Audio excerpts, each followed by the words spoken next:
सो intensity या resultant intensity during interference, यानी we have two waves और दोनों वेव्स की इंटेंसिटी अलग अलग है।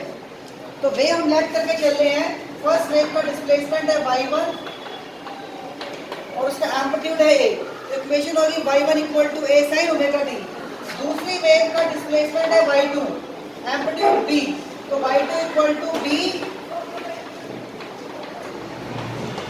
sin omega t plus 5। दोनों वेव का एम्पलीट्यूड है a और b और उनका फेज है, एक का ओमेगा t है, दूसरे का ओमेगा t प्लस 5। अब ये अगर सुपर इम्पोज करती हैं तो ड्यूरिंग सुपर इम्पोजिशन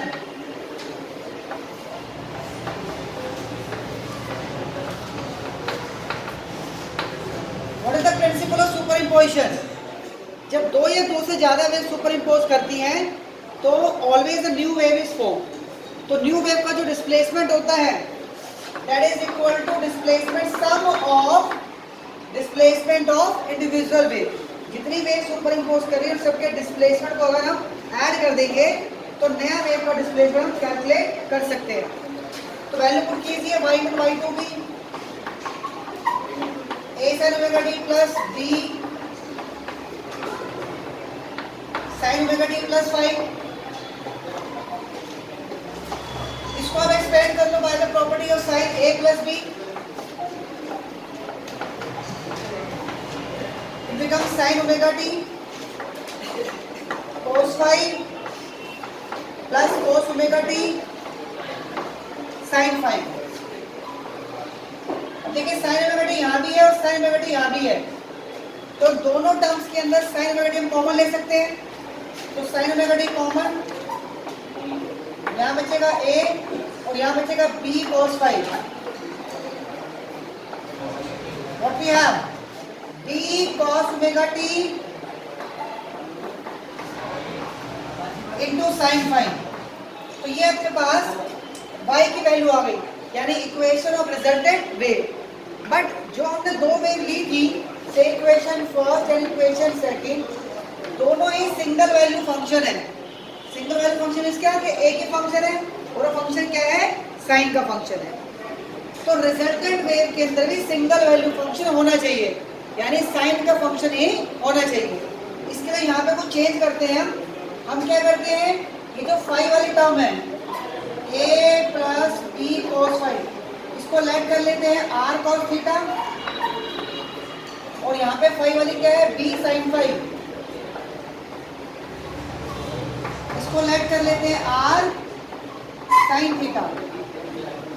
अब ये वैल्यू आप इसके अंदर पुट करके देखिए। So y is equal to sin omega t, a plus b cos 5 की वैल्यू क्या है, r cos theta plus b sin 5 r sin theta, और we have cos omega t। तो दोनों टर्म्स में कॉमन क्या आ रहा है, r।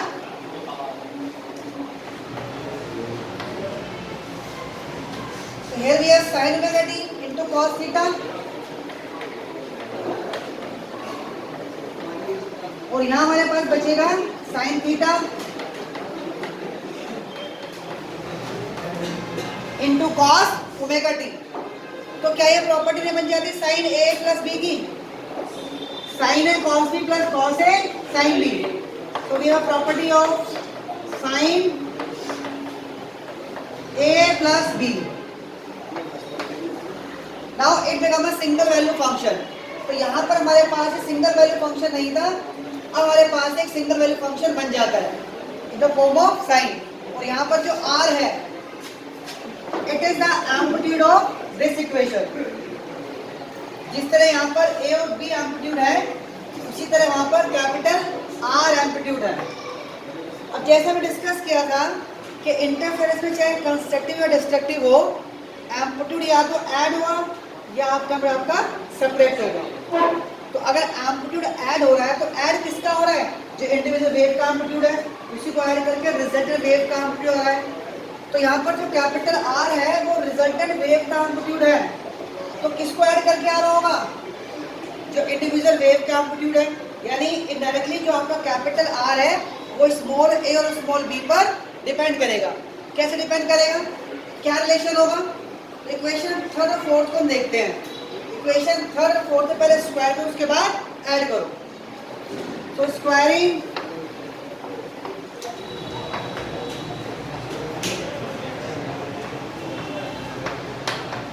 And adding equation 1 and 2, इनको स्क्वायर करोगे, ऐड करोगे तो आर स्क्वायर टेकिंग कॉमन,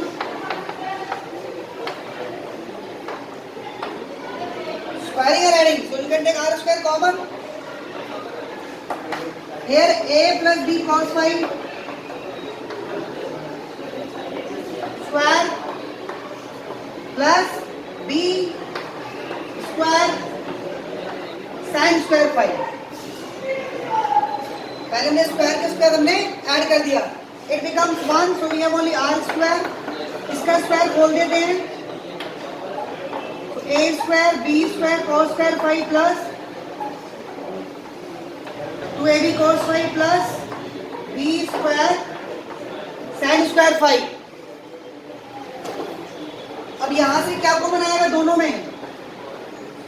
इन दोनों टर्म्स के अंदर b स्क्वायर कॉमन आ रहा है,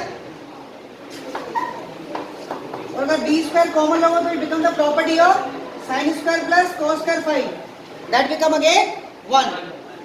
So we have a square b square plus 2ab cos phi. तो यहाँ से r की वैल्यू आ जाती है a square b square plus 2ab cos phi. This would be the resultant amplitude. तो हमारे पास resultant amplitude आ गया था। अब हम फाइंड करना resultant intensity, और as we know intensity is directly proportional to square of amplitude. तो फर्स्ट वेव की इंटेंसिटी क्या आ जाएगी? I1, that is k a square. Second wave क्या बन जाएगी? I2, that is k b square. और रिजल्टेंट वेव की क्या बन जाएगी? I equal to k r square. This will be the resultant intensity. I is the resultant intensity. तो यहाँ पर r की वैल्यू पुट करते हैं, r स्क्वायर हमारे पास क्या हो जाएगा? I upon k, a square क्या हो जाएगा? I1 अपॉन में k, b स्क्वायर क्या हो जाएगा? I2 अपॉन में k प्लस 2a, और a की वैल्यू हो जाएगी यहाँ से I1 root of I1 upon में k, और b की वैल्यू यहाँ से आ जाएगी रूट I2 अपॉन में k.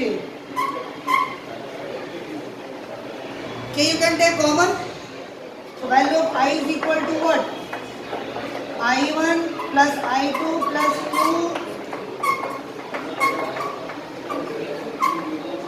root of I1 I2 into cos phi. So I is the resultant intensity for the interference, जहाँ पर I1 I2 क्या है? Individual intensity. So this would be the final formula for the resultant intensity. Clear?